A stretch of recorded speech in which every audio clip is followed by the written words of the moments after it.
Hello and welcome to From the Be All End, the Burnley podcast. This is a rapid reaction to Burnley's victory over Derby County in the Carabao Cup on Tuesday night. I'm with Darren Bentley and Paul Woodhouse. Daz, fairly low-key affair with that small crowd at Turf Moor, but Clarets got through in the end. Your overall impressions of that one? Yeah, it was a bit tedious to watch at times, but they did the business in the end of the day. I mean, it felt for long periods like a glorified training exercise. You know, watched by a handful of fans. It almost had that feel about it. There was no atmosphere whatsoever. The players, people like Broja, were easing themselves back into action. But I have to say, it was illuminated by a fantastic performance, I thought, by Aaron Ramsey. I thought he was brilliant. I thought, for a kid who's just come back after such a long absence, to put a shift in like that and almost like, I felt like test himself a little bit. I thought he was head and shoulders, full marks. And to me, if he can perform like that, they'll probably give him a rest now for 10 days because he's put a real shift in. But he's to me, if he's not and he wants to play, he's in the squad for Saturday already. Yeah, no, I mean, I thought there were a few individual displays there that caught the eye. I mean, Chuani, especially in the early stages of the game, he's got a bit of swagger about him, hasn't he? He has, as you mentioned in the WhatsApp group. Yeah, he looks for the ball. He's got a nice little touch on him. He's got a nice turn of pace. He kind of faded a little bit towards the end of the first half, but there's definitely something there. Again, it was nice to see Magic Mike pop on for 5 minutes, play the ball of the match, then pick up a knock and try to get off. Scott Parker said, "No, you're not going fucking anywhere, son." and that was that. But I agree with Ramsey. That's he was about the only one who really decided he was going to put a shift in for 90 minutes. And like Daz said, it was like he was trying to test himself, which I think is always a good sign in a player. Someone who wants to put the yards in when nobody else necessarily thinks that they need to. But can we bin that competition? Well, we'll get onto that in a minute. But Broja, it's first we've seen him in a claret and blue shirt. He didn't look to me like he was ready to start at Manchester United.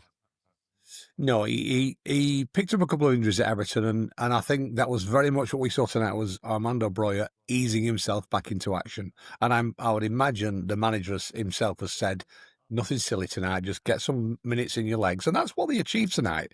Right across the board, 11 changes from the start. They got minutes in the legs of some key players who you're going to need as the Premier League season progresses. But I thought he was okay, Broja, for someone who was going through the paces a little bit.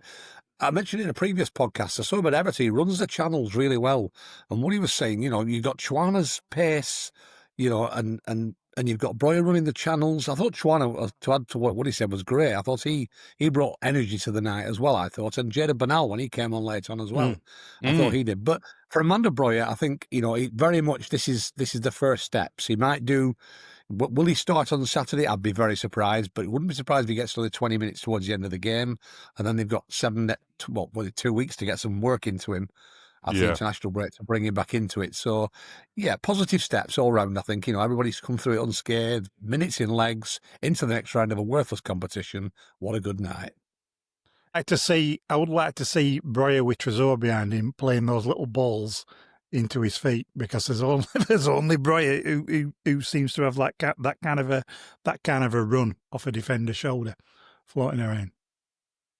I mean, he's some people have said he's got a good touch for a big fella. He looks that kind of player, doesn't he? He's not. He's tall, but he's not like your classic big number 9, is he? No, it's nothing like that. No, he's making those little runs like Eddie Randall used to make those kind of little runs, and nobody else was kind of quite aware of him. You know what I mean? So not that I'm quite gonna go too berserk on Broja just as yet. He would be delighted to be classed in the same level, wouldn't he? As Eddie Randall, yeah, exactly. I know. What an accolade. Our younger viewers just need to check out the Jimmy Mullen interview episode to work out who Eddie Randall is. But I think Mullen said the best player he'd worked with, I think. Actually. But, he said something like that, didn't he? Yeah. Marcus Edwards also, not become a forgotten man yet, but not featuring in the starting lineup for the first 2 games. He got a game under his belt. What were your impressions of him, Woody? I thought he came in. I thought he came into the game. It seemed like for the first half an hour or so, he was very much stuck out on the right, hugging the touchline. But then once he got permission to come inside a little bit more, he caused a little bit more mayhem. But you can see why he doesn't get necessarily chosen as first choice, because the graft isn't there. His tracking back and his ability to help out the full back isn't quite as accomplished as certain other folk who can play in that position. But I thought, he did what Marcus Edwards is rather good at, which is dropping a shoulder, finding that little bit of space and, getting defenders on the back foot. And Sonne took his goal very well, didn't he? I mean, for a full-back, that was a quite accomplished finish.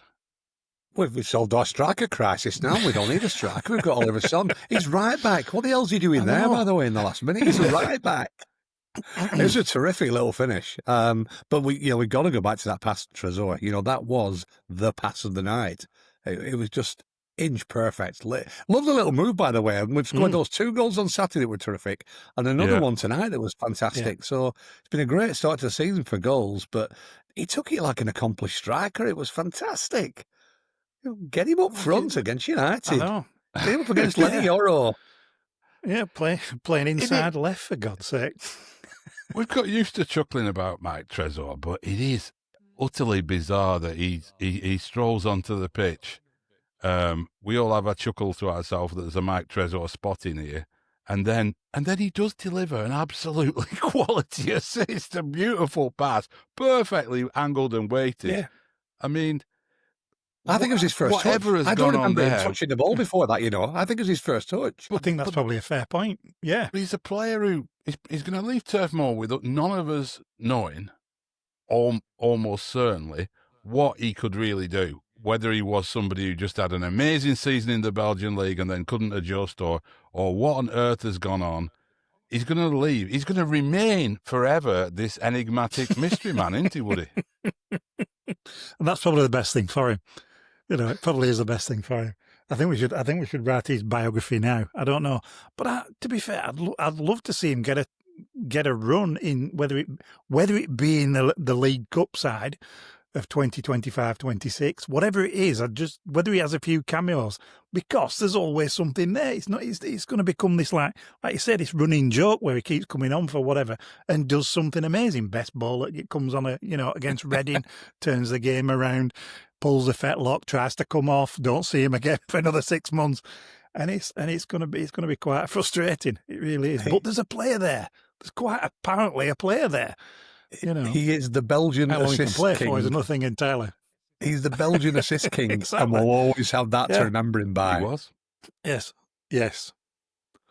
I mean, his assist ratio is going to be quite impressive by the time he leaves Burnley, won't it? But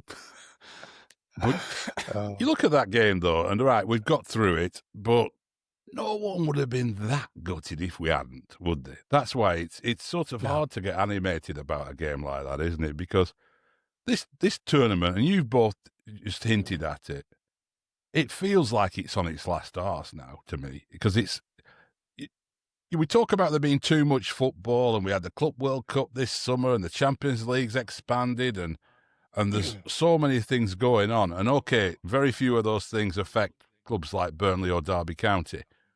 But it just felt like, I talked to a couple of people who'd forgot this game until a day before the game, had forgotten that it were on the fixture list. It just feels like it's not us being Premier League big boys, is it? It's just, I think, the teams in the Championship don't play the full strength side either. We didn't last year, Daz, is it? It's a tricky one because of all the politics around it and where the money goes and everything. But is it time that they took a look at this properly? Yeah, I think so. You mentioned about some of your mates not thinking the game was played tonight. It looks like 19,000 Burnley fans didn't think the game was played tonight. It was a poor game, and it was it felt like a glorified training exercise. And you can recreate that intensity, I think, a little bit in a behind closed doors game. If you put that, if you tell the players you want an intensity game, You could put that in and play more of these behind closed doors games, because if it's all about getting time in people's legs, just play it behind closed doors, because we don't need to sit and watch that with absolutely no passion, no emotion at all. And it's no surprise that the fans don't turn up. If the managers, and I'm not blaming Scott Parker, by the way, because he's got bigger fish to fry, but if the managers are going to say, I'm going to make 11 changes, why should we be arsed turning up? It does feel, as you said, Simon, like it's on its last legs, and it just needs it just needs putting down gently for me. I mean, Woody, does English football need 2 cup competitions? I mean, most countries don't have 2 competitions; they have 1. I mean, I know the French have always had the League Cup as well, but I think the German league does. But most countries just have a league and a cup. And we've ended up with yeah, exactly. It's always been the red-headed stepchild, hasn't it? We've never known what to call it. It's only recently that we've managed to settle on, like, the League Cup versus Milk Cups versus whatever. And it's like, it's never been that much of an exciting competition, has it? And it's like, they complain about the Club World Cup this past summer. They complain about fixtures. And it's like the one that's crying out for that nobody watches, nobody gives a shit about, is the League Cup. So, why not just bin it? It seems like an easy option all round. They can't even be asked playing extra time anymore. Nobody's interested. They can't even be asked playing extra time anymore. It's just straight to penalties and get out of there. Yeah. Yeah. Take it straight to penalties. Yeah. There's no reserve team football anymore, no central league like we used to have. It's almost like become a sort of a reserve team competition, really, hasn't it? It's and the atmosphere felt like a bit like, yeah, it did. Was if they ever televised Central League games from the 1980s with just people sat in the Bob Lord stand, that's what it probably would have felt like. But yeah, I agree. It just sounded like chuttering through, didn't it? Yeah, just noise chuttering through. But under Sean Dyche, he would arrange midweek games most weeks for those players in the squad who aren't getting game time. And you can do that. You've got big enough squads now. There's so many. How many teams are there? If you throw a blanket 30-mile radius around Burnley, that you can pull these teams together and play these bounce games. Just do that. Get time in the legs that way. Yeah. It's going to be a different story on Saturday, though, isn't it? Manchester United. I mean, I can't wait. I can't wait. Yeah, exactly. We can take it to them. We've nothing to lose. Take it to them. They're really on the defensive, aren't they? Man United, they desperately need a win in front of the home fans. If we score first at Old Trafford, the atmosphere in that place could flick like a switch. So I'm sure that'd be part of his team talk. Get at them from the off. Create that unrest in the crowd, and then that transfers to the players, and get the referee to bump into Fernandes a couple of times, and he can have a boo-hoo, and off we go. Yeah, no, I'm looking forward to it. You must be too, Woody. Yeah, they seem in such a state, United, that they want to give this guy time, and they don't want to be impatient fans. But you can sort of pick up this sense that they're very ready to sort of be impatient very soon as well.